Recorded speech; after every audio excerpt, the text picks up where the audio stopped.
Over the next few minutes, we're going to pull back the curtain on the one core idea in economics that, believe it or not, secretly runs your life. It explains why you can't have everything you want, and it's behind every single choice you make, from what you had for breakfast to the job you have. And you know who summed it up best? The Rolling Stones. Seriously, this isn't just a classic rock lyric. It's the fundamental problem that the entire field of economics has been trying to solve for centuries. So that leads to the obvious question, right? Why not? I mean, why can't we just have it all? Well, the answer is actually pretty simple, but once you really get it, it completely changes how you see the world. It all boils down to this one massive conflict. On one side, our wants are basically endless. We always want a better phone, a cooler car, a nicer vacation, more, more, more. But on the other side, the resources to actually make all that stuff, the land, the materials, the people's time and labor, are limited. There's only so much to go around. This mismatch, this is the big one. It's called scarcity. And that is exactly where economics steps in. See, a lot of people think economics is just about money, but it's not. It's the science of choice. It's the study of how all of us, as a society, grapple with that problem of scarcity to answer three huge questions. What stuff are we going to make? How are we going to make it? And who gets to have it once it's made? Now, to get their heads around this whole thing, economists kind of have two different lenses they look through. You can think of it as the difference between seeing the whole forest versus looking at the individual trees. So macroeconomics, that's the forest. That's the big picture view, looking at things like the entire nation's economy, inflation, and unemployment rates. But here's the thing. You can't understand the forest without knowing about the trees. And that's microeconomics. It zooms right in on the individual choices that people and companies make. And that's what we're going to zero in on today. So at its heart, microeconomics is all about the dance between two groups. First, you've got consumers. That's you and me, deciding how to spend our limited budgets. Then you have the producers, the companies deciding what to make and sell. And the magic happens in the place where they meet, the market. That interaction, that's what makes the world go round. So how do economists figure all this stuff out? Well, they don't just guess. Like any other science, they've got a specific toolkit and a method for thinking through these big, messy problems. And it's really a classic scientific process. It starts with just observing something in the world, like, hey, why are avocado prices going crazy? Then they come up with a theory to explain it. To make that theory useful, they build a simplified model.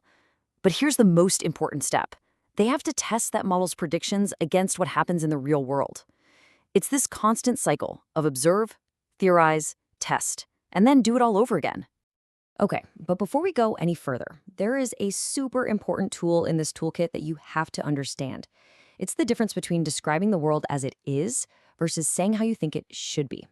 Honestly, almost every heated argument about economics comes down to people confusing these two things. And that's the split between positive and normative economics.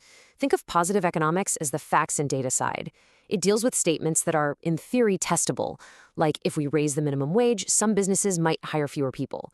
You might not like it, but you can go out and check the data. Normative economics, on the other hand, is about values. It's about what we should do. A statement like, we should raise the minimum wage to ensure a fair standard of living. See the difference? One is about what is, the other is about what ought to be. All right, so we've got our fundamental problem, scarcity, and we've got the tools to analyze it. Now, let's head into the arena where all of this choice and conflict actually plays out, the market. Now, when you hear the word market, you probably picture a building, right? Like a supermarket or the stock market. But really, a market is any situation, anywhere, where buyers and sellers get together. Your local farmer's market is one, but so is eBay, or even the global market for coffee beans. But, and this is a big but, not all markets are created equal. In what we call a competitive market, think of something like corn or wheat, there are so many different sellers that no single farmer can set the price. The price is just the price. But in a non-competitive market, maybe there's only one or a few powerful sellers. Think of OPEC in the oil market. They can absolutely influence the price you pay at the pump. So when all these millions of buyers and sellers are doing their thing in these markets, something amazing happens. Out of all that activity, one of the most powerful signals in the entire economy emerges. And I'm talking about the price. That little number on a price tag isn't random. It's not just made up. It's the end result of this massive, invisible conversation happening between every single person who wants to buy something and every single person who wants to sell it. A price is so much more than just a number. It's this incredibly efficient signal of how scarce something is and how much we value it. You can think of it like a traffic cop for our economy. When the price of something shoots up, it's yelling, go, go, go, to producers to make more of it. But it's also telling us, the consumers, hey, maybe slow down a little. It forces us to make those tough trade-offs that scarcity is all about. And that is the real magic of thinking like an economist. It gives you these special glasses to see the invisible forces at play all around you, behind every single price tag. So yeah, Mick Jagger was right. You can't always get what you want. But microeconomics gives us a map to understand the beautiful, powerful logic behind all the choices you do get to make.